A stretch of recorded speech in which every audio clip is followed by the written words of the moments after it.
in the Tahoe PD, would all please stand and join me in the pledge. I pledge allegiance to the flag of the United States of America and to the republic for which it stands, one nation, under God, indivisible, with liberty and justice for all. Okay, once again,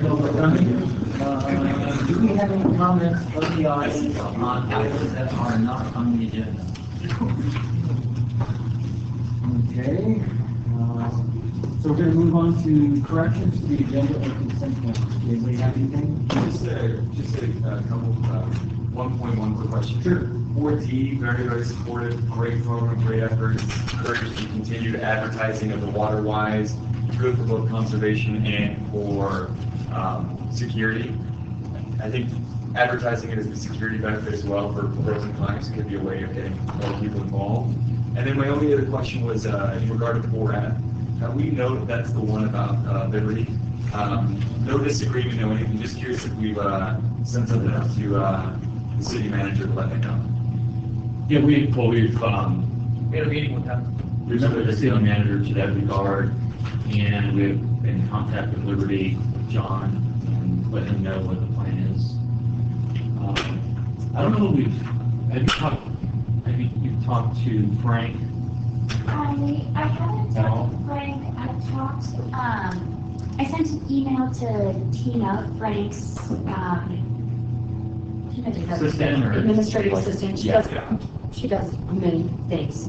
I sent her and John Friedrich an email just letting them both know that this was on the consent calendar for today's board meeting, letting them know that we plan on, if approved, that we'll be sending the notice to Liberty by tomorrow, and that we hope to send a letter out to customers notifying them that that they won't see it on their October 1st bill next week. And I told both the city and Liberty that we would share that letter with them before it goes out.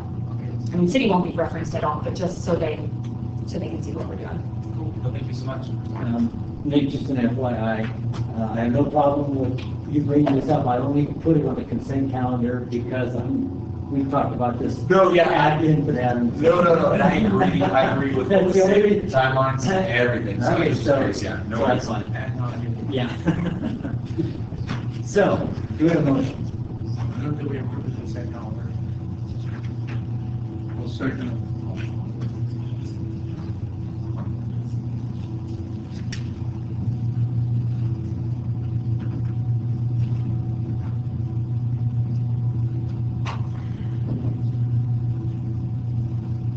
Okay, we have unanimous pass, and we have a voting system that works, so all's good. Okay, March Avenue. Julie, are you on this one? You are. Yeah, you're going to get real tired of me today. I'll be up there a while. So, first item is Larch Avenue, the emergency repair. I'm here to ask that you continue the emergency. We are nearing completion. The work was largely completed yesterday, but I think they're still out there today, right? Sweeping today. Sweeping today? Yeah, asphalt will be Wednesday. So I want to show you some photos of how things are looking and what we found.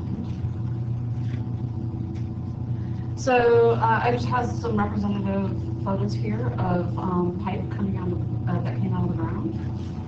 You can see we've got some pipe with no bottom. And this is a different view of the same piece of pipe. That's before it was removed from the hole. So you see that we were dealing with a wet excavation out there. This is a different segment. The pipe is pretty much completely disintegrated. You can see remnants of the adjacent pipe that was pulled out and where the pipe was broke. How deep were you before you hit groundwater? Groundwater was encountered between 6 feet, 7 feet,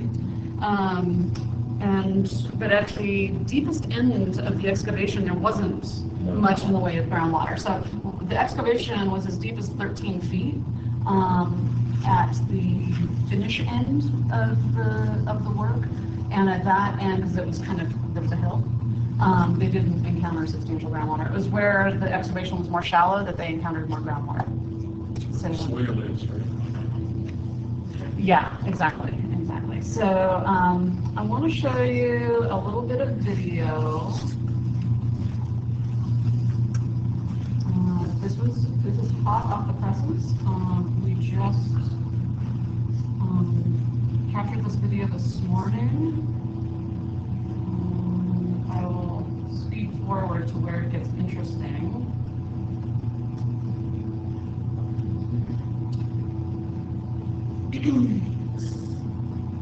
So that's one of the laterals that have been tied in. Here we're in the new segment of pipe.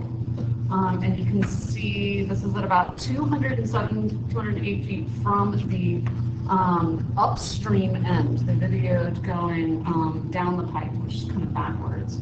And you can see that the water is flowing at 205, 210, and now it's starting to build and get deeper. So there is still a sag in this pipe. So what we've got out there is new pipe, but there's still a belly in it. If we were to let this video run all the way to the end, by the end, the camera would be completely underwater. And so we didn't fix the entire problem. We have the pipe back in service. It's an intact pipe, but this is a very flat area. We didn't go all the way manhole to manhole, and so we did leave this sag problem in place. So just want to make sure that you're aware of that. So what we have left to do under the emergency, it sounds like cleanup is happening today. We need to file an encroachment permit with the city. We haven't done that yet. I spoke with them last week and I said in an emergency situation, we can do the paperwork after the fact. And once we file that, we'll have the full dimensions of what we need to repave out there, because we did go into the intersection. Most of the work was along the edge of the road, but we'll start talking about that. We're actually going to do the paving outside of the emergency under our normal patch paving contract, which happens to also be performed by GB Construction. So we'll be able to just put that in their queue for patch paving, patching to do this season. So, and then the final thing to do under the emergency is close out the contract. So we'll start working on that as soon as they're done working on the field. Okay, you guys have any questions, comments? So the estimate was $100,000. Where do you think you're falling? I think we'll be under $100,000, especially since we're going to do patch paving outside the emergency amount. That was a chunk of that $100,000. JP, how many days have they been out there? So 4 total working days, cleanup today, asphalt on Wednesday, 6 days. Yeah, 6 days total. So I think we'll be coming in under, my best guess, somewhere in the $60,000 to $80,000 range for this repair. And thanks go out to JP. He's been helping us out on inspections the whole time. He's been there every day with them and getting a little cross-training opportunity out of this on how to do engineering inspections. So. Thanks, Joe. If I could just add, kudos to the underground repair sewer crew, to the engineering department, and everybody else involved, the field staff, pulling together to collect some really confusing information and put it together, get a contractor on site and make this thing happen in quick order. It's not a perfect solution, as Julie said, in that we have a problem that someone in the future, hopefully 100 years from now, is going to have to deal with. But it is, I think, a testament to the collaboration of the departments and the individual staff members that put this together and made it happen. So is there going to be a higher frequency of monitoring now, or you? Glad you brought that up. So If we had gotten rid of the sag, my expectation would have been that this pipe, which has been on our enhanced cleaning list, would be able to get removed. But because that sag still exists, I expect that the sewer crew, we just talked about this morning, we were gonna continue with it on the enhanced cleaning list for a while and see if there is a continued need. If we're getting grease buildup, that kind of thing, then we'll keep doing what they've been doing. The hope is still that we'll be able to at least cut back on the amount of cleaning and monitoring that we're doing of that particular pipe. What were you doing prior to this project? Like how frequent? How frequently were we cleaning? Monthly, it was on the monthly cleaning list. You go to like quarterly or something like that? Conceivably? If we can back off, yeah, I don't know. I think we'll TV it monthly and see where we're at until we can get a, the idea of where we're, how often we need to clean it, whether it's quarterly or bi-yearly. And another thing to note about monitoring this area and taking a deeper dive into the other pipes in this area is that those of you that were on the board in 2015 will remember the Osgood Avenue emergency repair that we did. Well, that is also just off of Sonora, about 6 blocks from where this emergency repair was. And this drainage, where we saw the high groundwater, kind of parallels Sonora Avenue all the way down towards the lake. And so we're going to get in there with the TV truck and TV all the way down Sonora to Osgood, and we'll TV all those side streets and just make sure we're comfortable that we don't have similar issues on those parallel streets like we have on Osgood and now on Larch. I can also point out, one of the reasons, of course, we get in there and do this, we don't have bottom pipe, even though it's not in groundwater, is fear that in the winter, groundwater comes up and we drive soil into that pipe and we end up having another sinkhole. It was our understanding going into this project that we did not have a sinkhole on this project. And Chris Stanley spoke with the property owner out there and verified actually we did have a sinkhole on this project. It just happened to be adjacent to a property owner's driveway. He called the city came out and dumped how many bags of coal mix? 25 bags of coal mix into this hole, and that stabilized it enough, and then we come through and done this project. So we dodged a bullet potentially of having this. There's all likelihood this would not have made another winter, and we could have had another Tahoe sort of event out there. So again, great job to the gang, to the teams. So it's if you're well on it. Yes, sir. I think we have somewhere else we can use it. Right, oh, there's always places, yeah. Fantastic. Any thoughts on what caused the failure of that location, took out the bottom of the pipe? Well, so this pipe serves maybe 37 houses, but another thing that JP pointed out when we were in the field is that because of this side, it's actually receiving the water from Larch on the other side of Sonora. Basically, the water's coming down Sonora, it's a steeper pipe over there, it's hitting the manhole, and instead of turning the corner like it's supposed to go down Sonora, it's backing up Larch. And so you're getting, who knows how many, what the quality of that water on the inside is, but then also, with that that draw, the low spot that we're working in, and it being that wet, it's possibly more aggressive soils than we're used to seeing. So attacking it from the outside as well. So you think outside, I'm not sure, possibly outside versus internal. I think it's probably a combination of both. Okay.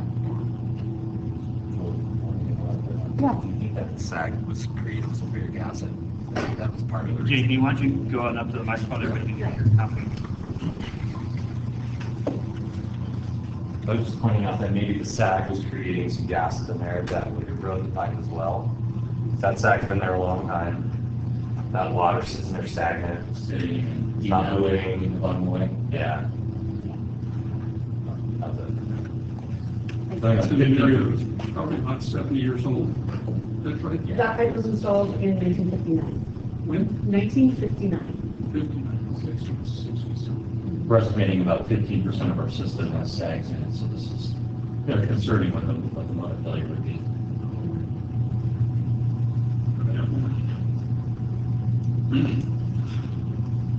Okay. So you want to read your request? Yeah, I was gonna say, Sure, let me flip to it. So, I request that the board continue the emergency action to replace approximately 100 linear feet of sewer pipe on Larch Avenue near Sonora Avenue pursuant to resolution number 3114-19. Second.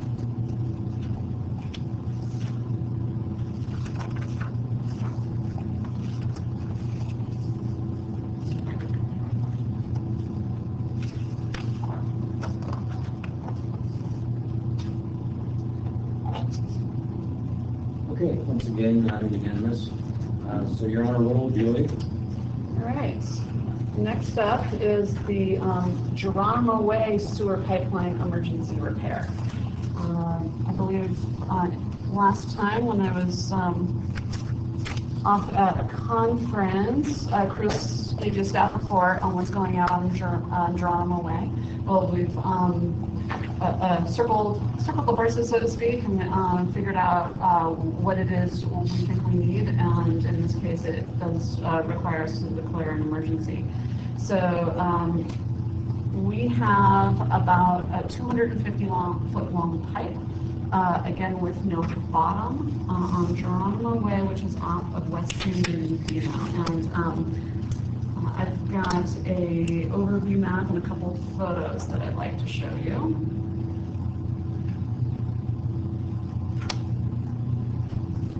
So red arrow shows Geronimo Way. It is a short cul-de-sac.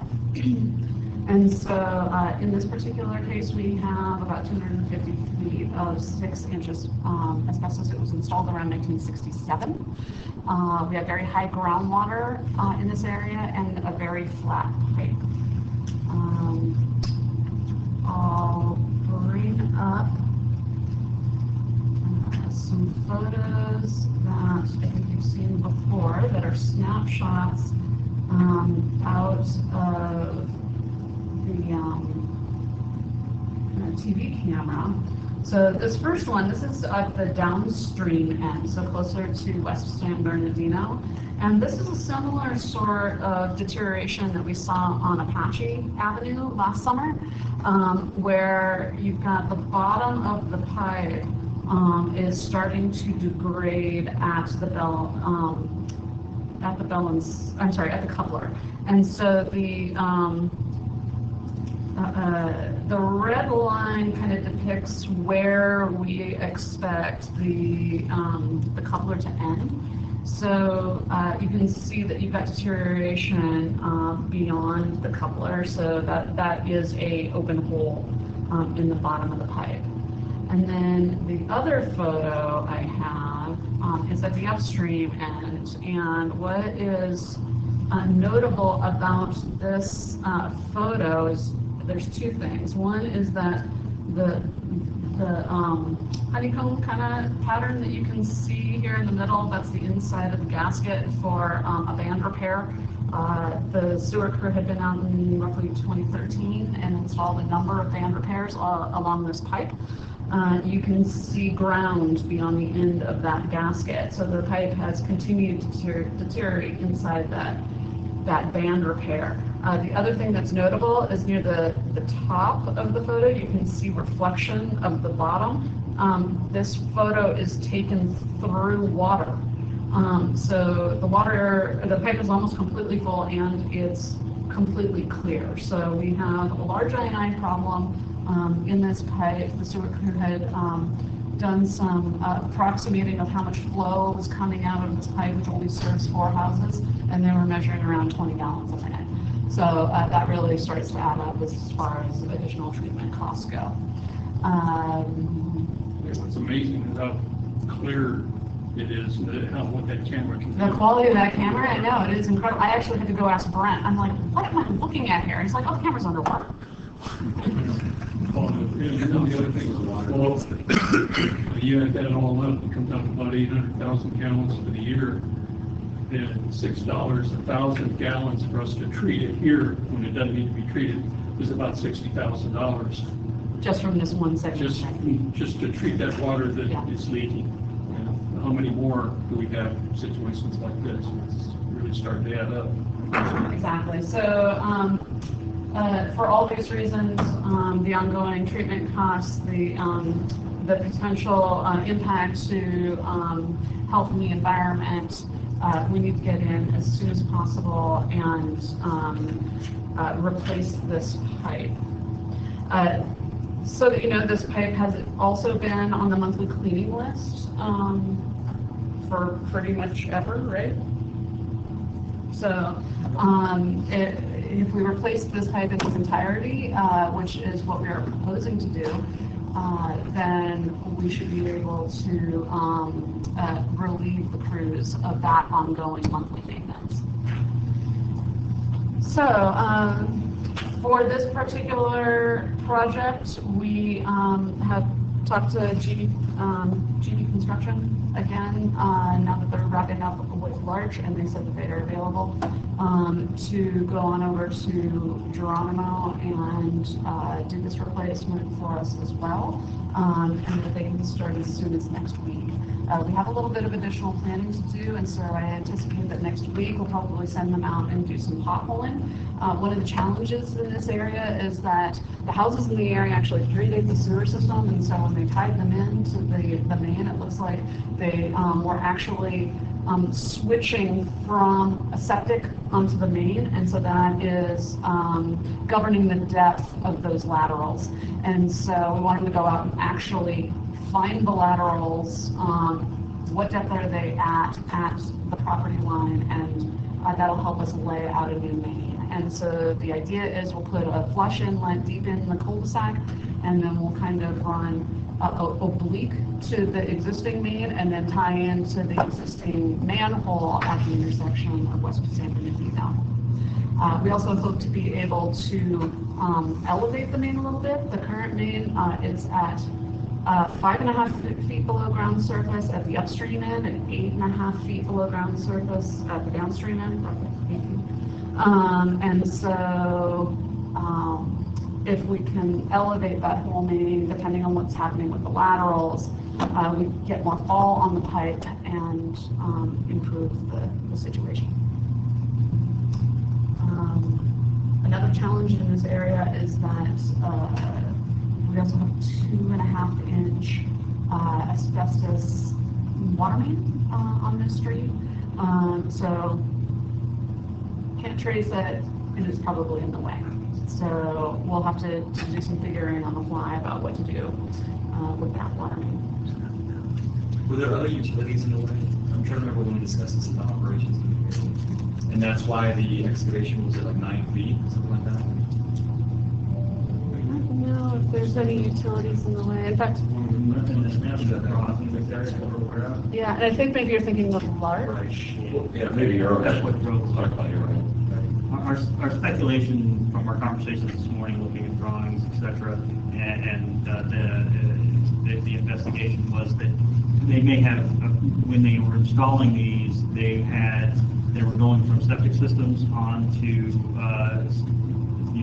our utility, and so there may have been connections to those septic tanks, which would have been deeper, that drove the connections to our facility and drove those pipes deeper, so they didn't have to rework the entire surface lateral and take them all the way back to the house, things like that. But we really haven't identified any smoking gun that said this is exactly why this thing is so deep. And depending on what happens with the potholing next week, there's a chance that we'll need to be contacting the individual homeowners about us doing some work on their private laterals in order to make this whole thing work optimally for the future. And by having doing a parallel line and not, ripping out the existing main and putting a new one in its place like we did on Larch, it gives us more time to be able to work out the lateral situation and work with those individual homeowners. We can tie them over individually once that main is in the ground. Yeah, very good. Very thorough. Thank you. Any questions? Looks like we have a 5-part motion. Yeah, you want me to read it to you? Yeah, sure. All right, I'm asking that you determine an emergency exists pursuant to section 1102 of the Public Contract Code.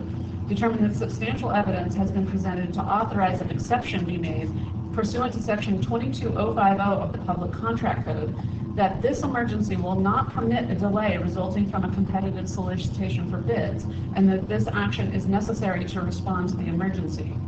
That you adopt Resolution number 3117-19, delegating authority to the general manager and assistant general manager / engineer to order any action necessary to respond to this emergency, and that you determine this project is exempt from the California Environmental Quality Act pursuant to Public Resources Code section 210808B2, and that you approve expenditures necessary to start emergency repairs estimated to be $250,000. Second. That was a mouthful, thank you. You read that very well. And I found somewhere to spend the next round.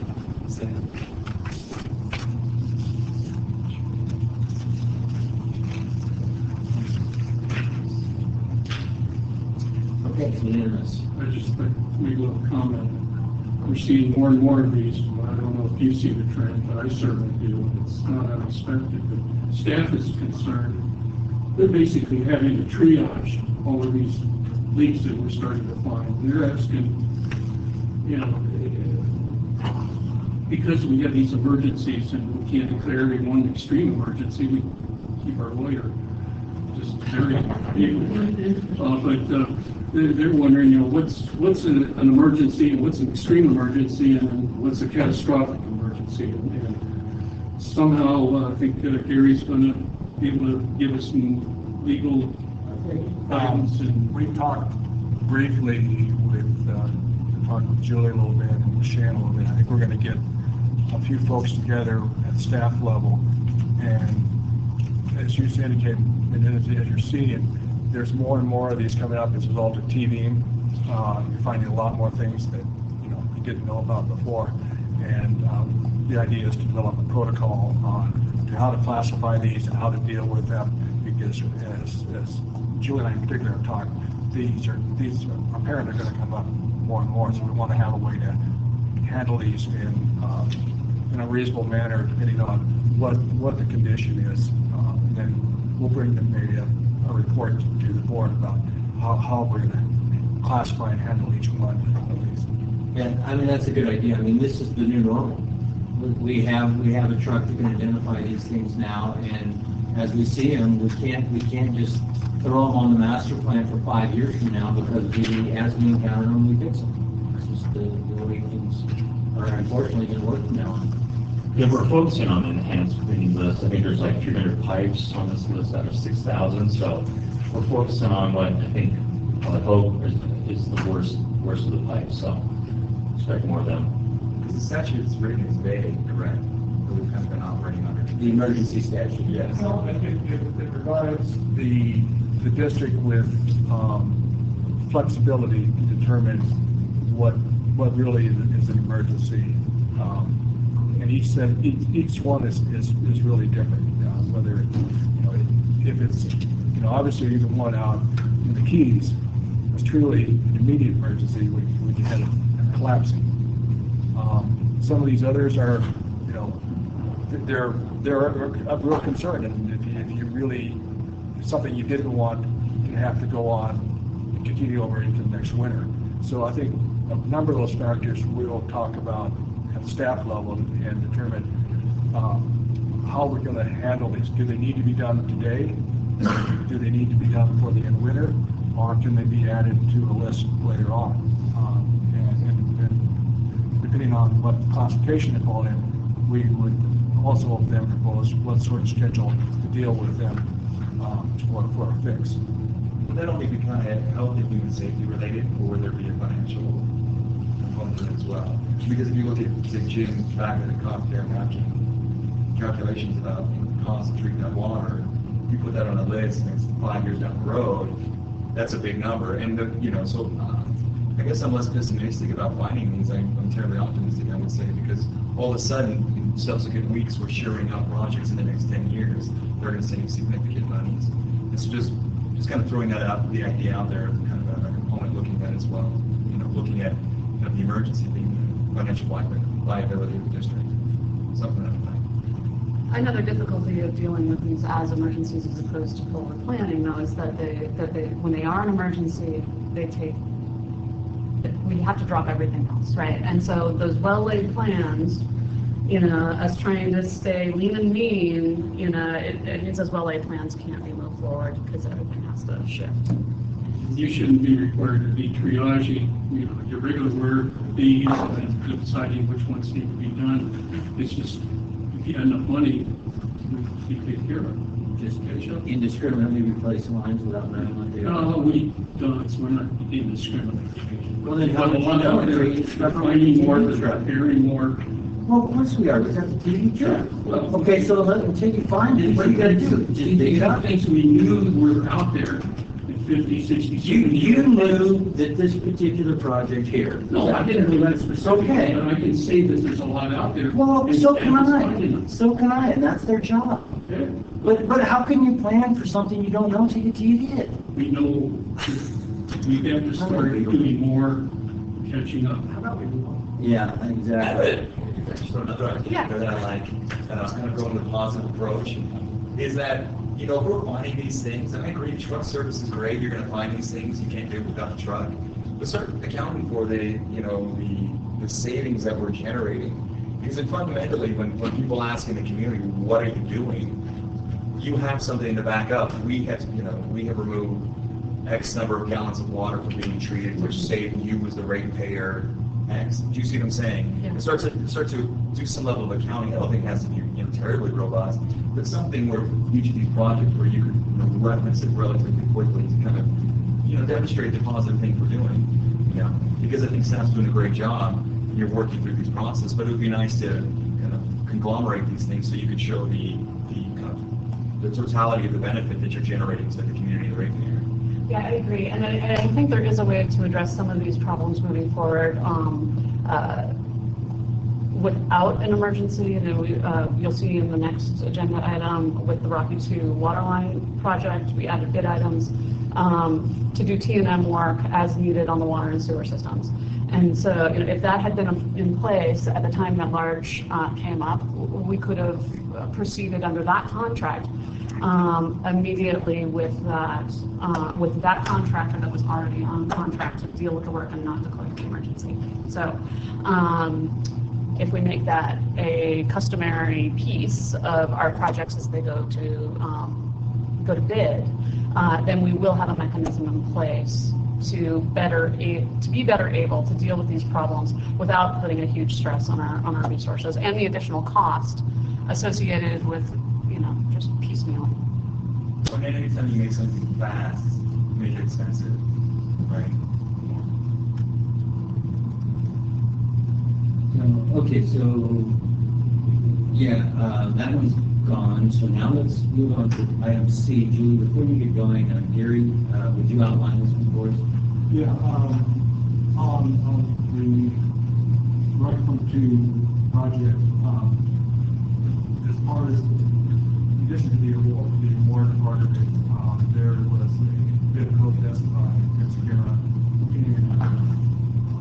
So I'm just going to outline kind of the agenda for this item, and then Julie will do it.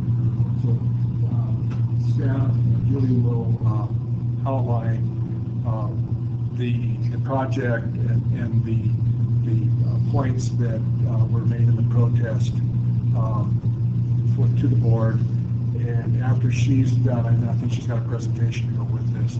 And then after she's completed that part, then representatives Vince Guerra will be able to provide comment or anything else to address the board, the things they want to say. Depending on what is brought up during that portion, staff will then provide further comment to the board if necessary. And then at that point, if the board has some concerns or any issues and would like to discuss this in closed session, we do have one agendized closed session for this, so we can adjourn, the board can adjourn to closed session and discuss any points that we feel we need to. If not, we can continue on with staff's recommendation. So that's kind of protocol for this agenda. We'll get started. So the Rocky 2 waterline rebid and large meters project has 5 parts. It has a waterline replacement project, 6 parts, sorry. It has a waterline replacement project up in the Rocky Point area that is addressing undersized water lines and adding fire hydrants to our system. It has been near the top of our waterline replacement program for some time now. In fact, the design of this project started in, I think, 2012. So that's piece number 1. It's the most substantial individual piece of the project. There's also a bid schedule on this project, as I mentioned before, that allows up to $100,000 on each of the water and sewer systems for as-needed repairs over the course of the contract, and that will be at staff's direction. And there are 3 large meters on this project. A new water meter, master meter for the Sky Meadows development that will be installed this fall and will take care of roughly 90 individual customers within that property. We have the Lakeland Village large meter replacements.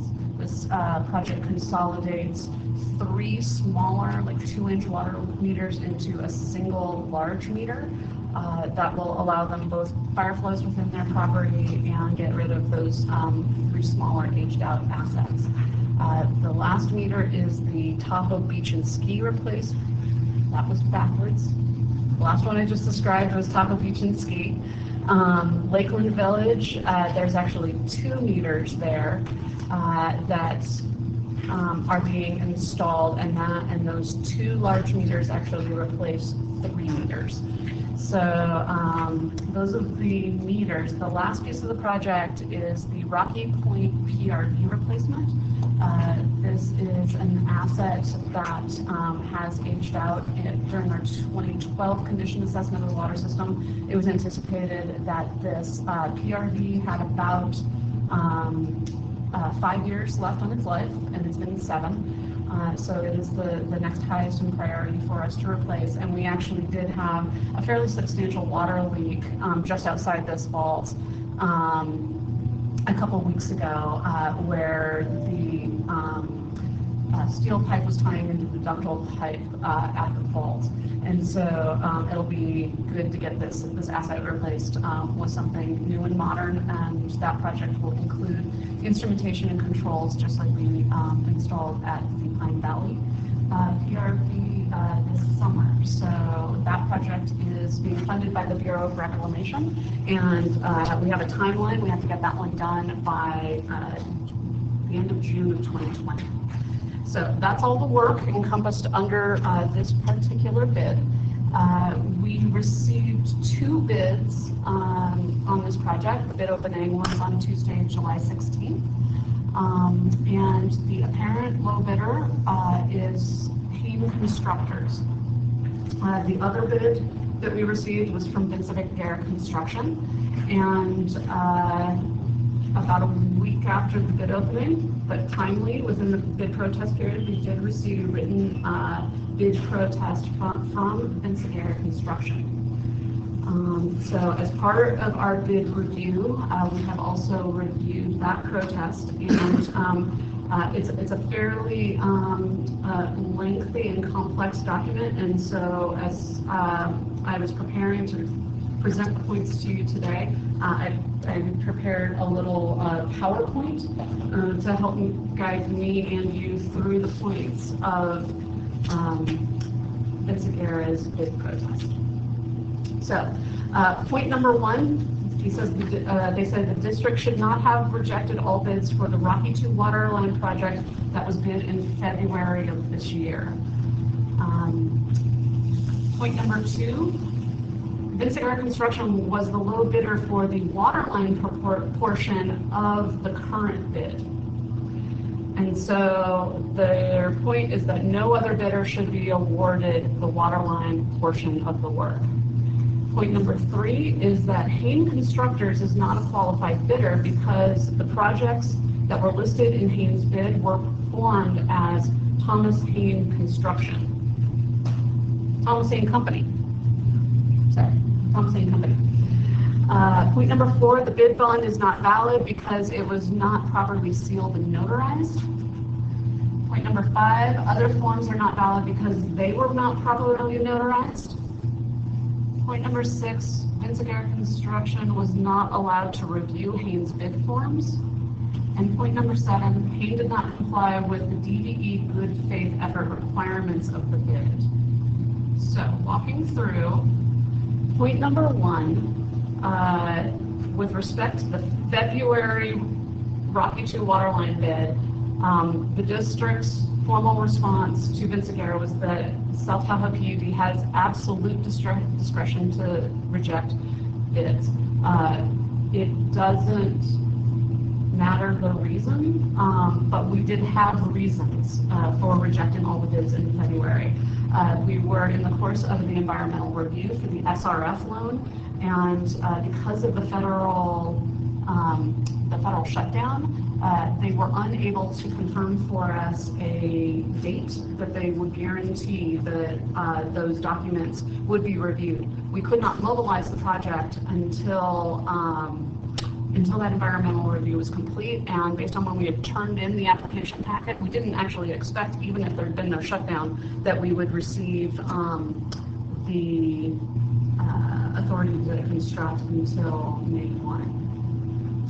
So if we had had any delays, we would not have been able to finish the project, the waterline portion of the project in 2019. And we would have also, if we'd had delays, had to go outside of district staff to bring in an outside consultant, which is a costly expense that we hope to avoid. And then finally, Vincent did offer to postpone the work under that contract until 2020, but he would have required that we apply an escalator to his bid price. And we were advised that this may raise a red flag for our funder and jeopardize our ability to be reimbursed. They don't generally like you adding escalators to your bid prices. So that is all the background that led us to reject all bids, but the bottom line is that we had the discretion and utilized it to reject all bids in the spring. Point number 2, that no other contractor should be awarded the waterline portion of the work because their price was lowest. Well, the district's response is that the bid award for this project is determined on total price, including all the bid items, not just the Rocky II waterline portion of the work, and that Hain has the lowest total overall price. So a little bit of background here. The invite to bid was clearly written stating that the lowest bidder would be determined based on the total bid price, including all alternate bid items, regardless of which items we decide to award. Vincent total price was $175,000 more than the low bid that we received from Hain. Even though Vincent price for the waterline portion was $65,000 lower than Hain. So basically, his waterline portion was cheaper, but his vaults, his meter vaults and PRV vault prices, those were considerably higher than Hain's prices. Finally, Vincent had made the point that there had been no change to the scope of work under the Rocky II waterline portion of the work, and that doesn't matter, but all these other things are what we're kind of relying on, is that we need to award the project based on the total price, not just the price of the waterline piece.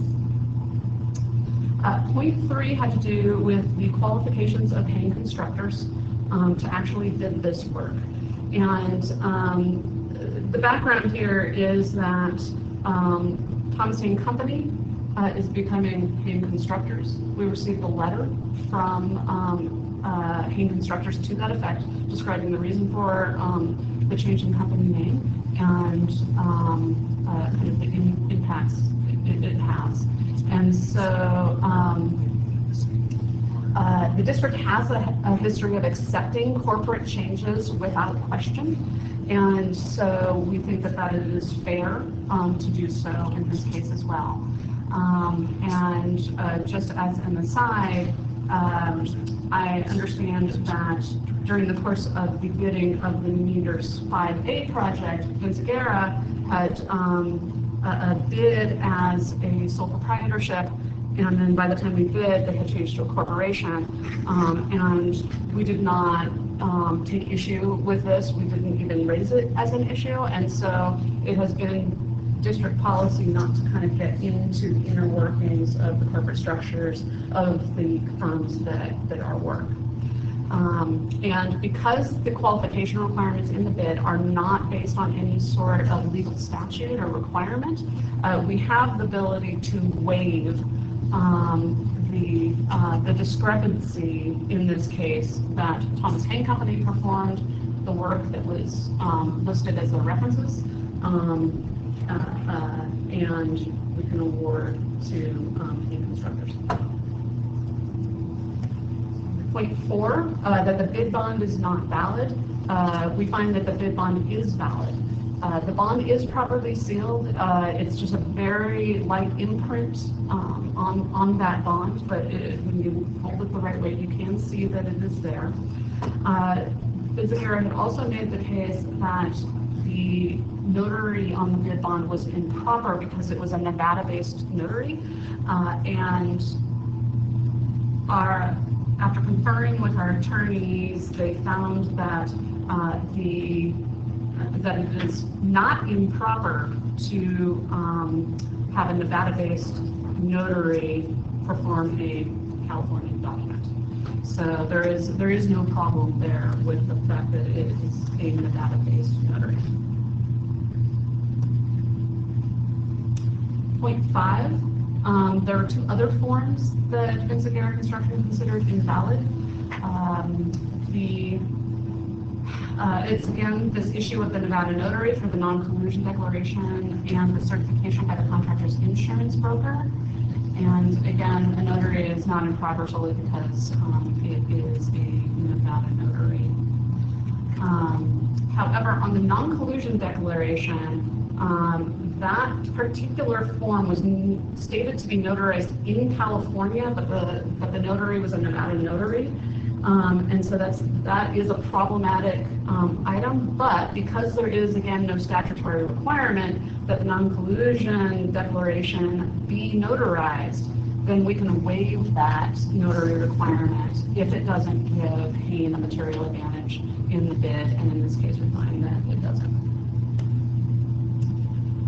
Point 6 is that Vinciguerra thought that he was not allowed an opportunity to review Hayne's bid. Our response is that we did provide him an opportunity to review the bid.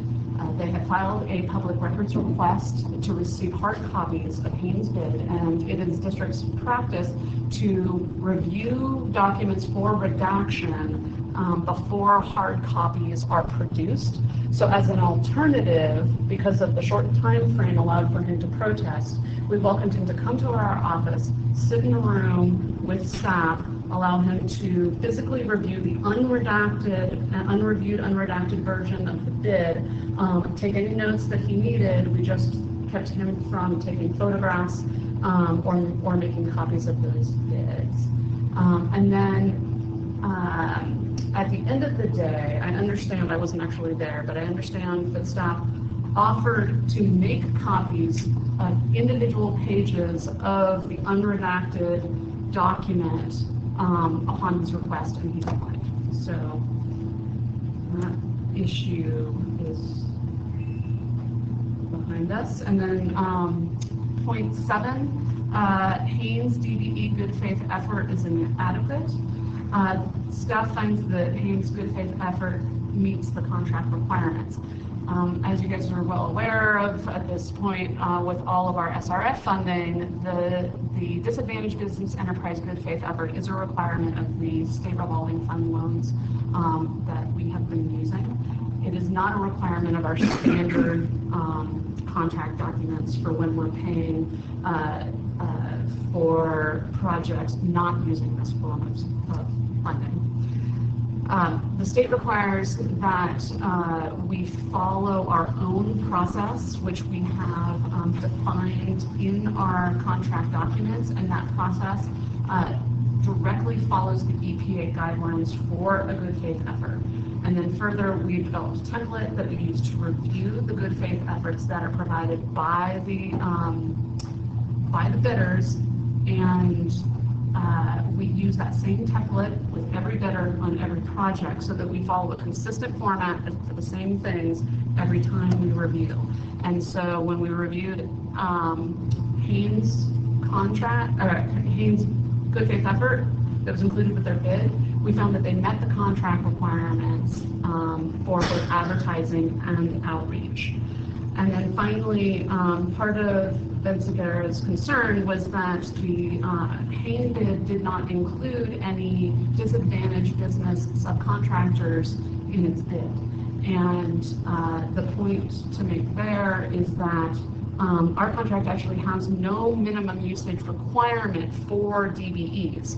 So as long as the advertisement and outreach efforts are made, whether or not a contractor is successful in finding DBEs that want to bid their work and getting them, and those DBEs following through and actually bidding their work, the contractor is still under no obligation to actually pick that DBE to use on their contract so that they can remain competitive. So those are the 7 points. You see why I needed a PowerPoint. And so do you have any questions on the protest that's been received? It seems relatively straightforward, great presentation. I think it's when one of your talking points is incorrectly notarized documents, that's a rough place where you start. Speaks towards your argument, I would say. I mean, fundamentally, I guess the question I have is, what and how could this prolong the process if they want to, or maybe that's a closed session. Well, let's wait to hear what anyone else. Okay. So now we'll open it up if anybody wants to speak to the board on the protest. Any public comments out there from anybody? And I don't see anyone from Garrett Constructions. I don't either, so. The one comment I will add, Rogers, what Julie said on the qualification issue and the fact that they're using a different corporate structure right now. I just verified with Haynes that they are still using, for both corporations, they have the same responsible, and I don't know which one they're using. It's a responsible managing employee or responsible managing officer. Basically, that's the person you look to for experience. That experience transfers with that person into the new organization. Because oftentimes you'll have brand new companies starting up, won't have any experience, but their RME or RMO will have all the experience, and that translates and allows that person's experience to be considered. And that was confirmed in the letter they sent the officers. It outlined who the officers were in both companies, and the same names were on the list. Yeah, but this goes to this is a requirement of the state contractors board. Okay. You have to designate a person that has for the underlying license.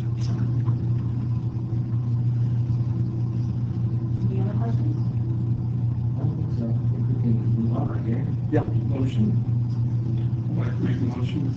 So before you do, I have a little bit more to talk about the scope of the work that we are recommending for award.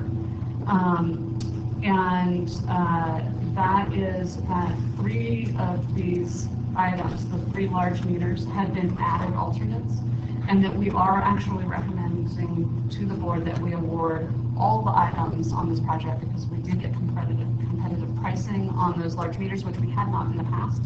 last time we did them, those particular, the Lakeland Village application scheme, replacement meters, the prices were much higher. And so, anyway, just so you are aware of kind of the full project. Was $2,358,000. I'll move that in respect to the 2019 Market Point 2 water line replacement project, and award the project to the lowest responsible bidder, which is Hain Construction, for the amount of $2,358,140.90. Don't have your board parts. Yeah, Yes. we wanted to Can I check read it to you? check the protest, right? Yeah, can I read the? Yeah, why don't you just go ahead and tick them all up that you're looking for? Yeah, okay. That'd be great. Okay, so, reject the bid protest from Vinciguerra Construction. Waive the minor irregularities in the bid from Hain Constructors. Find that Hain is the lowest responsive bidder, and award the contract for the 2019 Rocky 2 waterline replacement rebid and large meters replacement project, including all added alternate bid items, to Hain in the amount $2,358,141.50.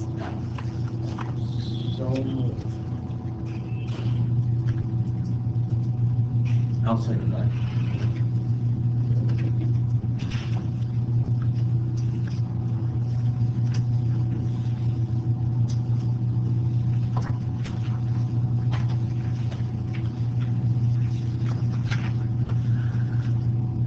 Okay, it's unanimous. Thanks for the very detailed presentation, Julie.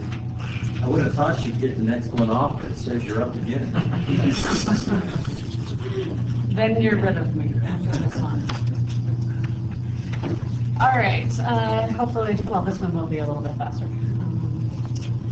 I'm here to request that you authorize staff to extend the term for the part-time engineer position in the engineering department for a duration not to exceed 10 months and an amount not to exceed $60,000. We've been using a part-time engineer since June of 2018 to help us with the ebbs and flows that naturally happen within the engineering department, keep projects moving forward as they arise, and without derailing the other projects that have been long in planning. And so we would like to continue doing that in light of the upcoming Luther Pass tanks rehabilitation. And we've talked to you previously about the condition of these tanks, and that we have taken tank number 2 out of service, and it has been recommended that we not put it back in service over the winter. So we've kind of got it in emergency reserves until winter, and then it will be out of service for the duration of the winter. So this project has elevated in its urgency, and so to enable us to complete the plan set that's needed to be able to bid this project in January, we can't do it without this additional staffing. Now, I'll let you know we've had an update today on the availability of our part-time engineer, and he has hung up his own shingle in town, and his availability is going to become very soon. So I am still asking that you go ahead and authorize staff to work with a part-time engineer. I don't know whether it's going to continue to be Marty, or whether we will need to find someone else to help us out. But he was uniquely suited to help us with the Luther Pass project because of his structural background. And so just found out about this at about 11:30 today, so haven't quite made a plan yet on how to proceed. So is that $60,000, is that a fixed cost, or if he's going to be his time and material, I assume? So, yeah, so that's why it's a not to exceed $60,000. That's what we anticipate would be the fees from Blue Ribbon. This position has been hired through Blue Ribbon in the past. We're still deciding whether that's the right path to continue because the markup for this high-level position is pretty substantial. Or are we going to switch to it being a in-house part-time hire, like similar to what we've done with the summer hires for the crews? If you want to expand, John. Yeah, I mean, I'm thinking, there's some new wrinkle with Marty, losing his hours, but basically just kind of continues our existing process of staffing in the department. I'm thinking probably, my preference would be to not go through Blue Ribbon. We source this internally through our HR department and see maybe perhaps 20% savings off that 60,000. Should we utilize all of those hours? But yeah, as it sits now, it's time and materials with Blue Ribbon.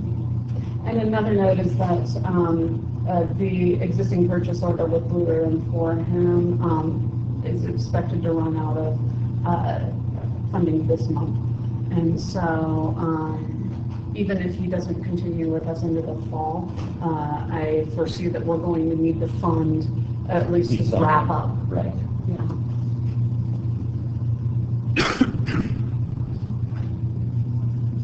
So you envision, I mean, I'm looking at, this is going to be a harder, if you want someone to do what Marty was doing, there's not a lot of people around doing this, so you may have to go back and look at it. Yeah. Is So- that what is that? He was uniquely suited to follow this project through design because of his structural. But the reality is that we have a RFP on the street right now for a structural designer for the job. And so I don't think that we will be ill-served if someone else steps in to see it through construction. He just, he might pick things up that another one of us who doesn't have a structural background might not when it comes to reviewing those documents that the consultant is developing. And the scope of work under that RFP, we limited to only the tanks themselves. There's additional work that needs to be done on the site, and so the plan was that the part-time engineer would be drafting all the site plans, working with operations to define what valving and piping work needs to be done. And so we can expand the scope of work to the consultant to wrap that up too, so that we have a complete package available for January.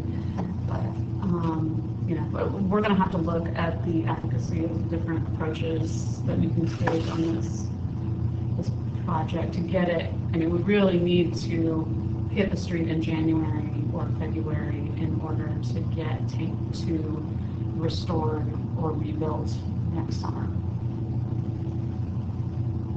Yeah, I think we really got lucky with Marty. He had that structural engineering background, but with part-time engineers and a professional engineer, structural engineer, we're going to have other options out there, and our concern is that we would lose that person over time, which is what we're looking at right now. So it kind of brings forward, I think, we need to take a better look at our long-term staffing needs in the department, given our increased CIP, our extended asset management programs, and we've talked in the past about, we're going to have a retirement. He was going to has a kind of looming retirement out there, and a lot of his time these days is spent on groundwater management, on water rights, on the PCE issues. So we've lost a lot of, a quarter essentially of our project management level experience in the department. So it's had a lot of challenges in the department. It's just kind of a stopgap measure that we're wanting to extend.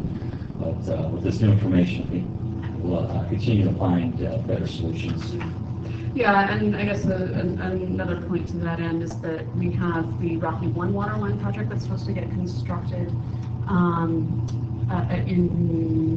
the Rocky 2 water line project that we just authorized is to be constructed next summer, and we don't have a project manager assigned to that. That's why I'm here talking to you, is because we don't have a project manager on board for this project. So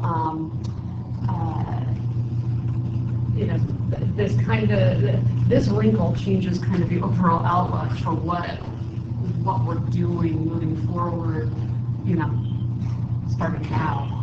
Yeah, well, this will get us through June with some other changes, so. Yeah.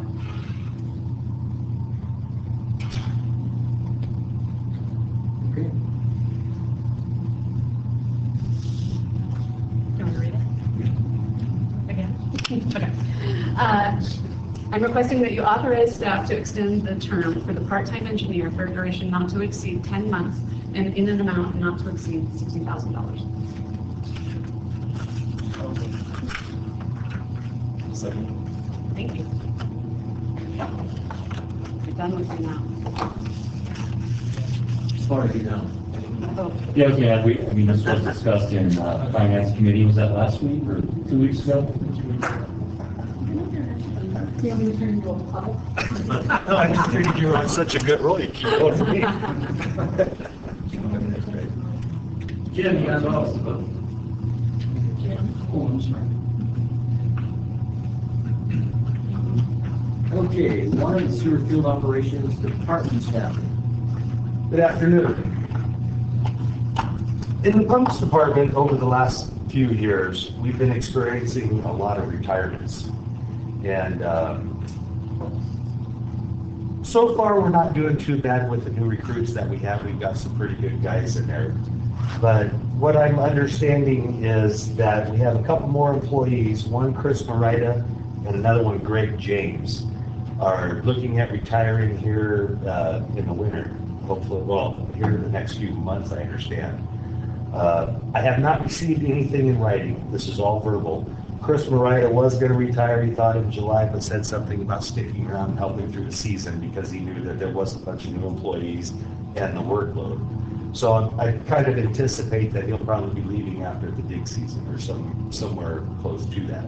But like I said, I haven't gotten anything in writing yet, either one of them. Greg James, 50-year employee, I think, here in August. He was sticking around for the 50 years and has made comments that he's ready to leave now after his 50-year tenure with us.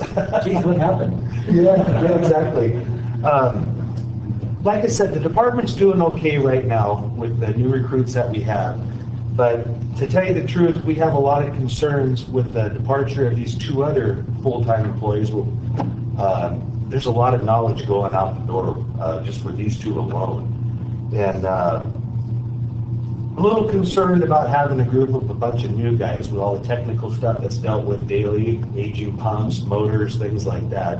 So what we're here asking today is for the board to consider letting us hire one employee now. We had some interviews here a couple weeks ago, and we would like to pull off that list if this is all approved, to get somebody in there now and give them an opportunity of several months to be able to be trained, so when the other two do leave, it's not going to impact us as bad.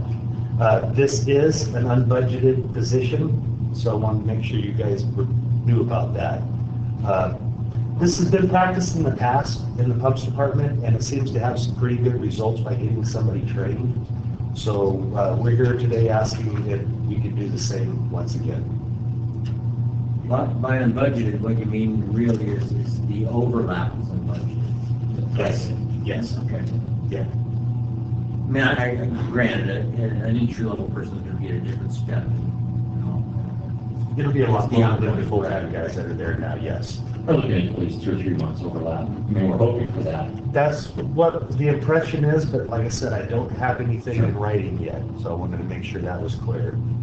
Yeah, we're really wanting to take a more practical approach to these pending retirements to get some overlap. And Yes. instead of having these positions in the department, short 1 or 2 people, Yes. and then you spend 6 to 8 months trying to refill that, it's very problematic. So this is a more correct approach. Yeah, we discussed it in the finance committee meeting, and it's a reasonable request. Kelly and I both felt the same way. Would you anticipate having something in writing documenting the departure of the two existing employees? I guess my level of comfort would be dramatically improved if we have those in hand right now. Yes. Because, situations change for people personally on a lot of different levels. And so we all know the old saying about assumption. to avoid that saying. And so, I guess, like I said, I would be more comfortable with this movement now when we had something in writing about, oh, I think so. Like, I don't know, that gives me a bit of pause. It does me too, I agree with you. But then again, if they come back and give me a 2 weeks notice, both of them, and then here I am, kind of, the crew's out, stuck out to dry basically with new guys. We're just trying to prevent that. I can't stand here and guarantee it that it's going to be 3 months. It could be 7 months. I don't think it would go more than a year, but that's just based on what I've heard, but I can't guarantee that either. So what do you think? So what's an entry-level position like this starting? Just ballpark? Ballpark, probably around $22 to $24 an hour, I believe. But it wouldn't be an entry-level position at this point. They'd come over as a, probably topped out as a 1. Yeah. So then that's probably 26, 28, 34? 34? So we have had a situation happen before when we did fill a position that was supposed to be coming open. This was prior to the 2008 recession and fall off in the economy, and that prompted some that staff member to stay on board. In this case, we have 2 staff members that are on parallel tracks at the same kind of time frame with a 50-year veteran. All of that increases my comfort level. And also, when we dealt with this before, we still had a staff in that department with a bunch of 20, 30-year veterans. And now we are so short, no offense to any of these competent, capable guys over there, but we are short on the experience level from where we were in the past. So I agree that there is a risk that we would be filling and have that person carry over. I don't think that would necessarily be a bad thing for us as an organization to have this person work with these people to develop that experience level. And so I think, in my opinion, the risk is worth it, and we actually see a lot of benefit, even if these individuals end up staying longer. And it's because of that reduction in experience that we've had on that team. When Jeremy got here, when he took that position over there, he was the youngest guy on that team for a really long time. And it was great, paid off for him. You know, 45 years old, we call him a kid. That's in my head.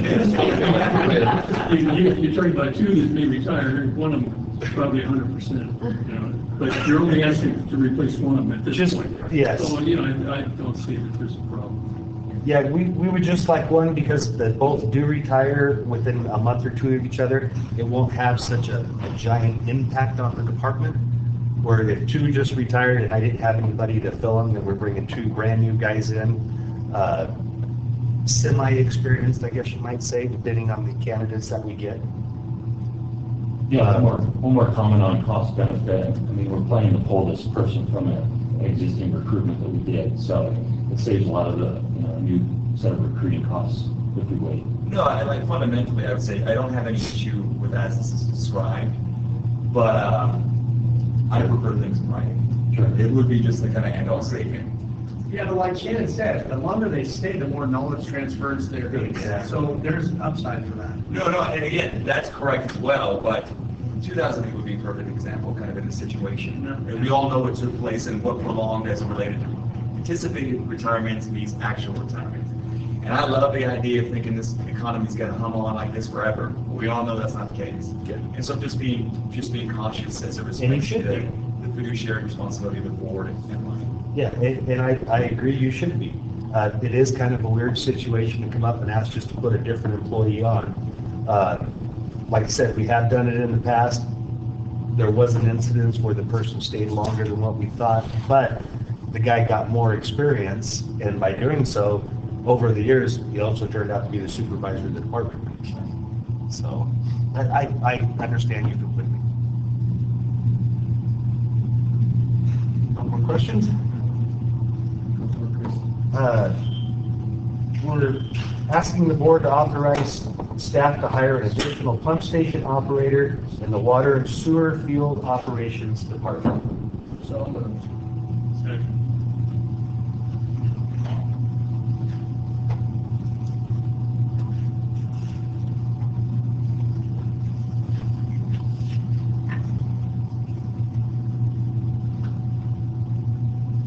Okay, that's unanimous. Thank you. Thank you, gentlemen. More staff people. This one was looking first. You know, Paul, if you miss the agenda review meeting, you get put down to the bottom, right? So I'm just letting you know. And by the way, Tim filled in for you. I don't know if you told you that. Oh, that's okay. Feel free to save money on this.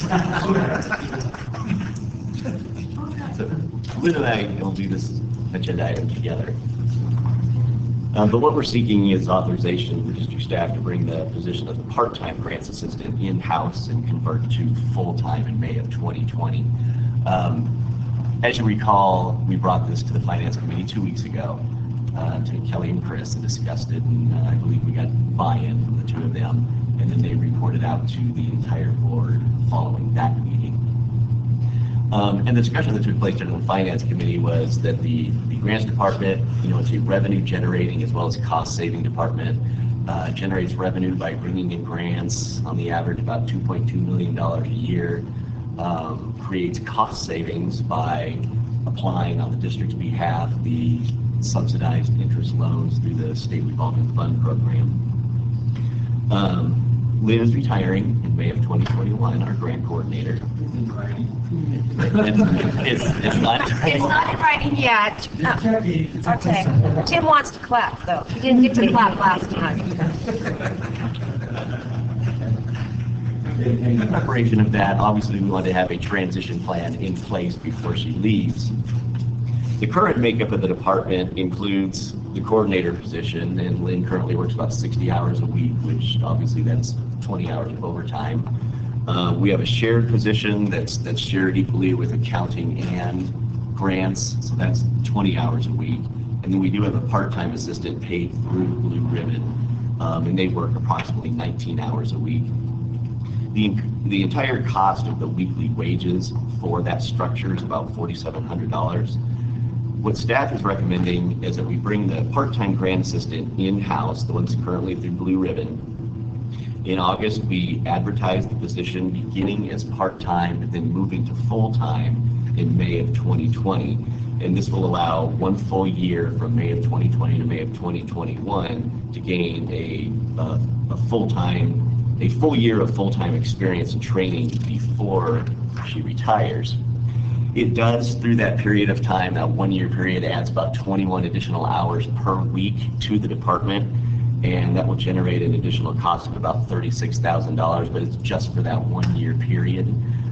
In May of 2021, when we anticipate Lynn retiring, we assume the newly hired grant coordinator at that time will work a more regular hour, approximately 40 hours a week. And so at that time, the total weekly hours for the department will be back to where they are now. But with an actual anticipated cost savings of about $600 a week. Not big, but they're not going up. Even if the new grant coordinator, say they need to work 50 hours a week versus Lynn's 60, it still will break even with the additional hours of the part-time assistant.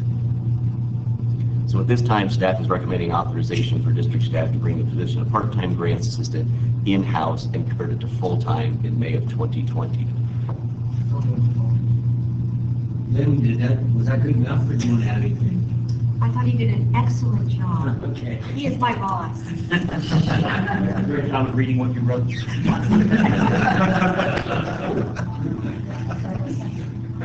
I'll second that. Thank you.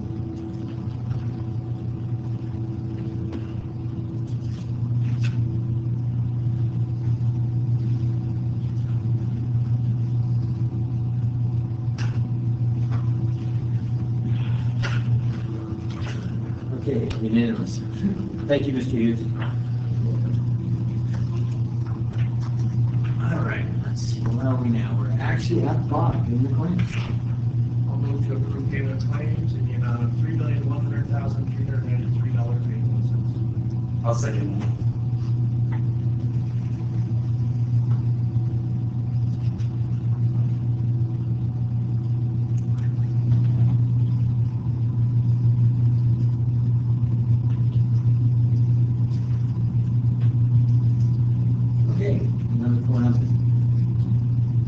Which brings us to standing and ad hoc committee reports. Does anybody have anything in that department? I'm saying I'll be out of town from the 6th to the 22nd.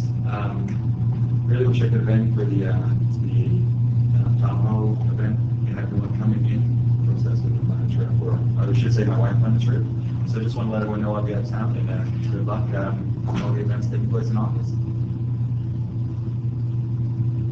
Okay, I think we are already in the boardroom report. Oh, sorry, Anything oh, else? just jump back for you. I'm not the only one that can go out of order, right? Jim, do you have anything on board member reports? Okay. I think we can move on to the El Dorado County Water Agency Purveyor. John, do you have anything to add on that? Just we have, we'll be here on the 14th. So the board meeting will be right here at 10 a.m. on the 14th. And we'll be doing our annual presentation to them, looking at past and future projects. And hopefully they'll be bringing us some MOU projects for approval. We'll see. Kelly and Jim and I are still working with them on the release of those funds. Okay. I think that leads us right into your report, John. Okay. Got a number of items here, just real quick ones on a couple more things on staffing. Again, in engineering, we're continuing our cross-training effort for the vacant asset management analyst position. So probably for another 2 or 3 months. We have 6 participants, and then we expect to interview and make selections by the end of October, early November. And then secondly, underground repair sewer. If you recall, we had received 30 applications. We interviewed 5 last week, and we made a selection. Kevin Ross, who has been working with us as a seasonal the last two years. So this seasonal program is really a great way to find future employees, is what we're finding out. On the CEO roundtable, this has been a group that's kind of sporadically met in the past. I've been working with Joanne Marquetta to kind of bring this group back together with more focus. And so now we're planning to meet quarterly. We met last week at TRPA. They gave us a presentation on TRPA operations and also on the latest on the Loop Road project and the Main Street plan as part of that revitalization project. Frank Rush was there talking about, one of the things he talked about was the city's working with both sides of Measure T, trying to find a resolution to the home rental issues. So we'll see where that goes. Clint Purvance was there from Barton, talked about a number of the projects that they have going on, still working with the nurses on negotiations. They're planning some improvements at their Kingsbury Grade facility, some expansions there, and they're also looking at abandonment of South Street, which is in front of Barton Hospital, and creating more of kind of a walking campus by doing that abandonment. So lots going on with Barton, and also Lahontan School District, CTC, and others are part of this group. Moving on to California Tahoe Alliance, I've been kind of talking about this last several board meetings, and the board just approved a contract last time for those consulting services of $1,000 per month as part of this coordinated advocacy effort. So we had our first kickoff meeting last week with almost the entire group. There's about 15 people there. So I think a really great start. We met with the consultants, Sierra Business Council and Platinum Advisors. And we really decided on 3 major focus areas for the group looking forward. Those would be natural resources, including forest management and fuels reduction, SEC conservation, water infrastructure, and also visitor management. So we, with those 3 major focus areas, we put together some subcommittees. We'll be meeting and reconvening in October, and we'll begin targeting legislative partners and visits down the road. So great start to California Tahoe Alliance. And real briefly, a few more items. Tahoe Keys Property Owners Association. Just wanted to mention that their water system manager, Dave Pedersen, is leaving. He's only been here about 4 months. He replaced Rich Robillard, who left in February. He went down to Carson City. So anyway, Dave is going back to Arizona, and Tahoe is looking for a new water systems manager. And, I don't know, anything you want to add to that, Jim? Or They haven't chosen anybody yet. or just started their kind of outreach effort? Yeah, well, they just did it a few months ago, but. Sure. They did. Yeah, They had a second choice, and he was the best choice, and they picked him. Now they gotta probably just do it all over again. Yeah, and actually, Dave, I mean, he's coming from Arizona and went back for a position he'd been seeking there as well. And actually, his last day was Friday, so they're short and felt to, of course, bring somebody up to speed quickly on the PC issue and other things. Yeah, and the executive secretary's last day was this week. Lots of changes. Yeah. Lots of changes at Lakeside Park as well, including their operations manager. I met her last week, and if you know Bob Loading, he's retiring. So I'm going to be getting our staffs together a little bit, and also bringing them in with the other water purveyors and talking about our South Shore Fire Partnership program. So that's Lakeside Park. And then finally, I have city paving plans on here. Just wanted to mention that Julie and I met with the city last week and developed a coordinated paving agreement that we think will help both of us. So that's still in the works. We come up with a working plan for really a type of a paving banking system, and which looks like, I talked to Lynn, looks like to work out with our planning agency. But basically, for example, on a water line project, currently we're essentially putting our water line in, doing the trench repair, and then repaving half the street, when likely the other half of the street is in very poor condition. So not a great use of funds. So with this banking system that we're putting together, the district will just do a kind of a permanent trench repair, and that's it. We won't do that overlay project, and the difference between that trench repair and the overlay, we will provide those funds to the city. We'll bank those funds. We're working on what that amount's going to be per square foot. It looks like it's going to settle out at about $5 per square foot for paving, which we think is fair. That's one of the things that it told us in the past. They're looking for a lot more dollars per square foot. So we would do our water line project, leave there, do the trench repair. The city would consolidate these funds and then do full width paving projects over time, wherever the needs are most as they see fit. I understand they're under similar negotiations with the gas company to do the same thing. Assuming that square footage price is the same for the gas company, they aren't trying to do different. That's my expectation. Yeah. Yeah. Well, we're taking a look at that. I mean, I'm looking at the number for $5 a square foot is fair, and I expect that we'll be using that same number. Incidentally, the gas company, it looks like they'll be in the city for 10 to 12 years doing gas main replacements and service replacements. There's the city's maybe. There's the paving program. Yeah. There it is. Well, and they have maybe just a little more on that. The city has 140 miles of center line to pave. They, looking at a 20-year life, they'd be looking at paving about 7 miles per year, which is their goal, and it would be about $7 to $8 million per year. So Frank and city are looking to put together that type of funding structure, and this paving bank and work with the gas company will help. They've currently got 13th Street completely torn up, and also one of those others over there, Roger, one of those two was torn up too. Right. Doing something. Right. It's happening. And that's my report. All right, cool. 11A is not going to happen. Tim's going to spare us until later, so we're going to move to Shelley.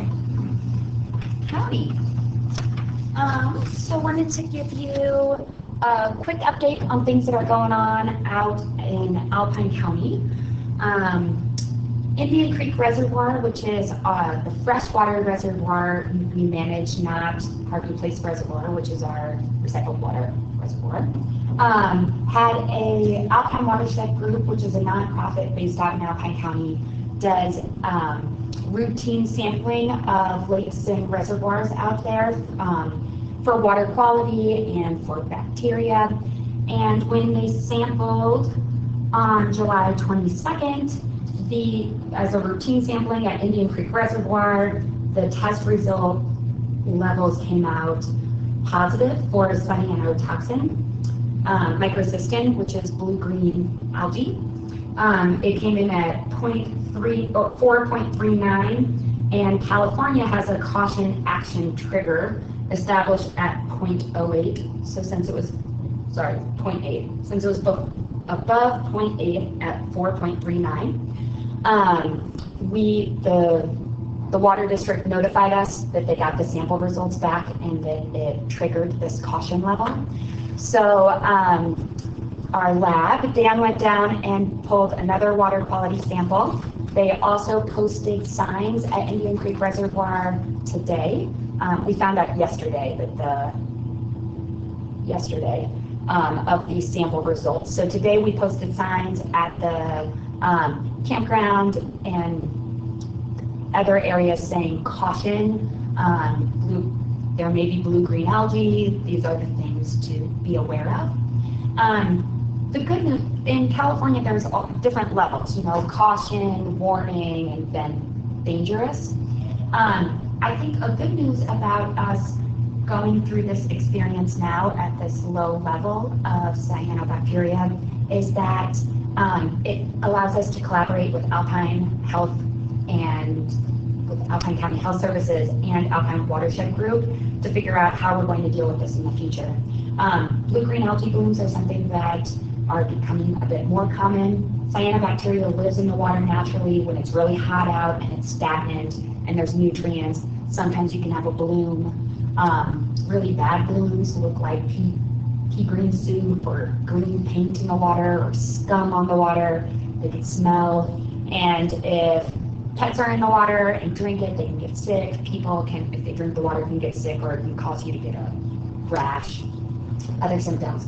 So the hit was at a pretty low level, so we have caution signs posted. The next step that we're going to do is collaborate with our other partners and come up with an interpretive sign that will permanently live out at Indian Creek Reservoir. We're thinking about maybe installing one by the boat ramp and one by the campground. It just kind of gives an overview of what blue-green algae is, what to look for, and what actions to do if you see it to stay safe and to notify folks. So I just wanted to give you a heads up. Alpine Watershed Group is putting out a press release today on it, and Dan and his crew are going to continually sample. Right now we sample down there about 3 times a month. At a minimum, we'll be sampling more frequently, probably for the next month or so, since August is kind of prime time for flu. So our last sample didn't show up, or did you not test for this? They don't often test for. They did test for this, and their sample was clean. Our sample before Before that. group Okay. tested, we collected samples out there, and it did not show up in our samples. This is a seasonal thing. It's epidemic all over California and the West.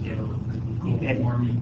Tahoe has a problem now, which wasn't there a month ago. So it's something that, as it gets warmer, these things come out. We have had occurrences of this in Harvey Place Reservoir, of course, our recycled water. We did not do posting. We did notify the ranchers downstream because this is because Harvey Place is no human contact because it's recycled water. There is potential for animals, et cetera, to contact it, people's dogs, et cetera. So we notified the ranchers downstream that we discharged water to in the past. There's likelihood that we may have hits of this in Harvey Place Reservoir really impacting us in the future as well. Have you seen this at Indian Creek before? I don't recall this happening. I think, to my knowledge, this is the first time. First time in Indian Creek. I believe it's been detected before, but not to the level where we need to post for state regulations. And when the state regulations were implemented as far as a posting procedure, And when it showed up in Harvey Place, wasn't that during the drought? Is that when we hit? I think it was the last year. It was wet years. Oh, it's the wet years, right, what happened? Nutrients that got washed into the reservoir, from surrounding tributaries. And something that's inherently challenging about blue-green algae blooms is that they move based on wind, and at night sometimes they disappear because it's cooler. So sometimes, it's hit and miss of when you're out there, you're going to see. Yeah, that's kind of what I was getting. I'll be curious when our next test results come back in and see if we have something that either agrees or doesn't. But with the previous president. Right, and that's kind of the idea of having, it's hard to post, you post signs when test results come back at a certain level. The idea of an interpretive sign is more just to allow the folks that use that facility to be aware that they might see it, what to look for, and to use caution. If it smells bad, looks scummy, don't get in it, is essentially what the signs say. Keep kids and the dogs away. The concern normally is the kids and dogs. And this is visible, right? Oh, At these levels are not, at what level The water becomes level's- visible. Well, it'll be there until the end of the summer when it starts to cool off, unless we want to use some pesticides, and there are some that have been used that can work out there. Well, is considering use of it. So just a heads up on that, if you see it out, if you see it in papers or hear talk of it, or happen to be down there camping this weekend. And just two other quick things. I just wanted to circle back on the Tahoe Summit, which is Tuesday, August 20th, out at Valhalla. I got an RSVP from Jim. Does anyone else want to go to that? Are we out of town? Yeah, you're out of time. You're up there. I want to go. Okay. Okay, and then for the Western Caucus, just want to circle back on that also. There's those 3 different events right now on my RSVP list. For Wednesday night at Zephyr Cove, I have Jim attending. For Thursday, that 2 o'clock roundtable, Kelly said she was going to attend. Jim, you had expressed interest in attending. Randy, your name came up, but I didn't think you wanted to attend that. You weren't going to attend. And then Thursday night, that on the lake reception, I have Jim as an RSVP and Randy as a maybe. Not the one on the lake. Okay. I was gonna go maybe to the one the following night. Oh, yeah. So, sorry. Wednesday is the one on the boat. Thursday Right. is the one just on the lake, Okay. not on the boat. Do you want me to add to it? Oh, they have a place now? I haven't heard, but remember how we were talking that it's probably going to be Right. somewhere local. Like I said, if it's on the boat, I'm not going. Right. I can't escape. Right. Yeah, the Wednesday night one is at Zephyr Cove on the boat. Probably The Thursday I'll look for that, yeah. The Thursday now. Okay. So all RSVP for Jim for all 3, Kelly for Thursday at 2, and Randy in addition on Thursday night. Does that sound good? Okay. And Eric and David are going to be here from Washington. Right, yeah, and that's correct, and they'll be, they're helping develop some talking points for us for both those events as well as the summit. One person in particular I think we want to talk to, that's Bruce Westerman, who's congressman, but he's from the south somewhere. And he's a forester, so he's written a bill on healthy forest issues. I think we want to corner him. And Deputy Secretary Huber will be here, and he is essentially over the Forest Service, and so he's a key person in that chain of command that funds the Lake Tahoe Fire Partnership, where David is working to try and get a little bit of alone time with the Secretary. So that would be beneficial for us. It's a good opportunity. But regardless, him being here, seeing our facilities is terrific. And I think our intention is to have, again, Jim and potentially Randy at these events. We'll have a staff member and a board member. I appreciate them being able to attend those meetings so that we're well represented and can kind of work together. And just a reminder that our next board meeting is going to be in the morning instead of the afternoon to allow time for the Western Caucus. And I would also point out, as part of that trip, that event, they have offered Shelley the opportunity to, Thursday, they're going to be out in Virginia City or somewhere, and then coming back, Shelley's going to jump on their bus before they get here to give them a briefing about the district and talk about what our program is. That may sound a little hokey, but that is prime time entertainment. Captive audience. Because we can get it alone, and no one else is really getting an opportunity to do that kind of stuff. So thanks to Shelley for doing that. I offered to do it, and they said, "Really? Can we get someone else?" Yeah. And then they said, "Oh, Shelley, okay." I've been working on I don't know who made that call, but it's a good. Yeah, it's a good, really prime decision. Yes, absolutely. Shelley, one other thing, going back to the water quality issue, you were asking about PFAS and Oh, great. Information. EPA is doing some things now, and then the ADD-HOC also. I was with the executive board meeting last week with Shannon in Borchardt, Dave? Borchardt? Yes. Borchardt, B-O-R-C-H-A-R-D. Yes. He's putting together some information. You might want to contact him and get some more on PFAS. Awesome. PFAS. Yeah, the thought was to add some information to our website, just because this is a hot topic right now, to what the district results are, and then just what PFAS are. There's some publicity around the state. Right. It's gonna, kind of be all around and a lot of questions. Awesome, thanks for following up on that, Jim. Yeah, I just got a summary from Dan on that. I don't know if I forwarded that to you yet, but I'll finish that and forward that to the board as well.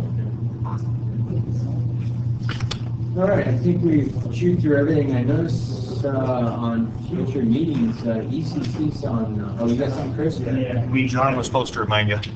You guys had your chance. Well, we have another issue that you should be aware of. Okay. We're not declaring this one emergency at this point. Last Sunday, Valhalla Well out past Camp Richardson, the motor evidently went to ground and burned up. So we don't have Valhalla Well running right now, which is a pretty big deal that you guys should be aware of. We are bringing water in from Myers into the Twin Peaks zone to help make up for it. But we had to be real careful because we're, still giving Luke his water, so we didn't want to overpressurize him. So Jeremy and his crew did a great job kind of finagling things as a temporary fix for right now. But losing that well is a big issue. So we wanted to make sure you knew about it. How long did you get any more? Well, I'm going to turn that over to Jeremy because he's been in contact with Carson Pumps and has an update on what's going on out there for you. Yeah, we contacted Dan Trampy on Sunday, and then we talked on Monday morning. We had actually a crew here Monday. They pulled the well, and also they got actually got a motor in Reno, so that'll be, as far as I understand, he was picking it up today. He did take our pump when he pulled it as well, started going through it to make sure it could be rebuilt as well. Found out like the lower end on the poles, they were getting, I guess when the motor failed, the thrust washer dropped and damaged the pump as well. So there's slight damage on the pump. So he's going to rebuild that, so we won't need a new pump. We did TV it today, just to make sure while we have it out, we have the well as well. And found we need to brush it, so we're just going to possibly try to brush it tomorrow or Monday. Everybody has projects pending with Tahoe right now. You guys all know what brushing means? Oh, well, we have a steel casing that goes down to stainless steel screens, and it picks up like rust and bacteria and whatnot. And so they have these huge like chimney brush type things that go down the casing, and they'll actually run it up and down based off hours. And so right now he's determined that we need to brush for 3 to 4 hours. Then they actually have a bailing system where it'll go down, it's a bucket, pull out all the heavies, then we'll have to flush to sewer once we get them going and chlorine. But we're hoping to get it back up and going hopefully by next weekend at the latest. That's good news. Good, yeah. Yeah, it's 75 horsepower, so it's not too hard to get. Make everything together, probably pushing 20 grand at this point. Yeah, we gave me an estimate without the rehab was about $16,040. But once we started throwing in the video and stuff, once Evo gets involved, all these other stuff starts happening. But it's a great opportunity to make sure the well casing and everything's right. So we're going with the rehab too as well. I have to point out that after Glenwood, the pumps crew working with Evo put together a well monitoring program where we will be working. They're still developing that and they're in the final stages of developing that, where we'll be periodically testing these wells to try and pick up issues like this and be able to predict them before they actually occur, and then we ended up in this type of situation. So we're moving forward with that effort. That will be a long-term program. that unfortunately we didn't get there in time to handle this issue, but our expectation is in the future we'll be in a better position rather than being so reactive on these wells. Will a working power meter have caught this situation? You know what, Jared said it had been lingering bad, so it was something that was on its way, but we have another pump at Elks Club that's been lingering bad for 2-3 years now, so I mean, it's lingering bad can mean, you know, it's on its way out, or it's just having a bad day. I ask because this facility is also on the list of the 6 highest energy using field stations that will be getting new instrumentation and new power meters as part of that program. Like I said, it was a serious issue, so we wanted to make sure you guys were aware of what was going on. How critical is this? I mean, you're bringing water now along Myers. Right now, we're having the right of way throughout the morning time when everybody's using the water and stuff. So we'll start going down to low level. What happens to us too is once we have our wells shut off in the state line zone, drops the pressures on the Y area. Right now we're drawing water off the Tahoe booster and pushing it up to the tanks. When that pressure drops, we have a pressure sustaining system and on the pumps, so it won't pull the pressures down at the Y area, because typically if we just start running water out of that Tahoe booster, our pressures will drop to 40 to 35 pounds. Then we start getting a ton of complaints because it's abnormal pressure for the people in that area. So we have it set around 60 PSI. So it won't pump as long as those wells are off in the state line area. So once we get the state line wells back up and running, we're able to get it back up because Tahoe will pick it back up. But it's and right now we're bringing water back through Twin Peaks and the Twin Peaks, the Grizzly PRV in the Twin Peaks zone. We've went to use an altitude valve, so lookout and echo tank. So right now we have it running as a pressure system off the PRV. So, and I think conceptually, the big issue is the threat to water supply at the Y, which has been a problem for us for many years. And then by kind of having this well go down has limited our basically backup supply, our backup support, our redundancy in the water system. And we're very fortunate, in my opinion, and you correct me if I'm wrong, this didn't happen when Glenwood was down.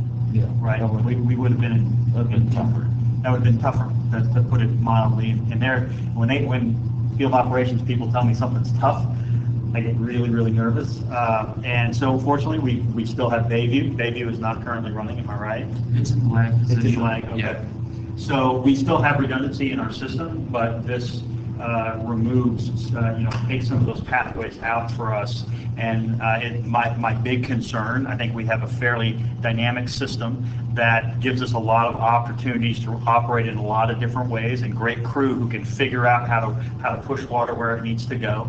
The problem is if these things cascade on us, one system going down, we're ready for that. We're prepared to accommodate that. When we start to have cascading failures, we lose multiple stations. That's where we can get into real trouble real fast, and where we need to be cautious. So it's very fortunate for us that this is going to be a short-term downtime. It's not going to be a situation like Glenwood, but something that this well program should help us out with.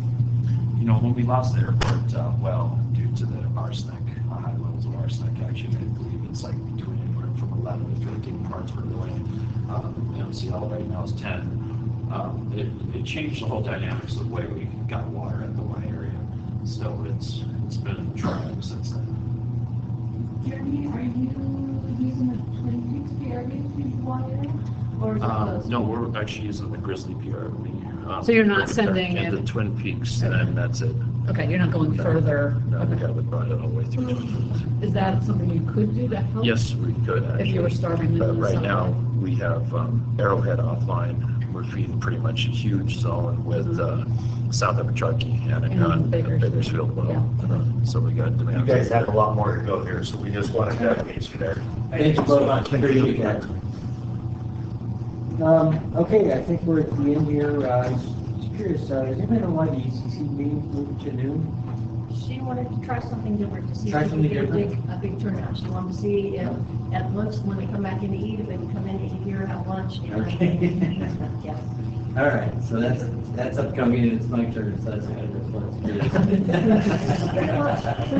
So, I think our closed session is a little less than what we thought, but I still will go 5 minutes, and then, yeah, okay.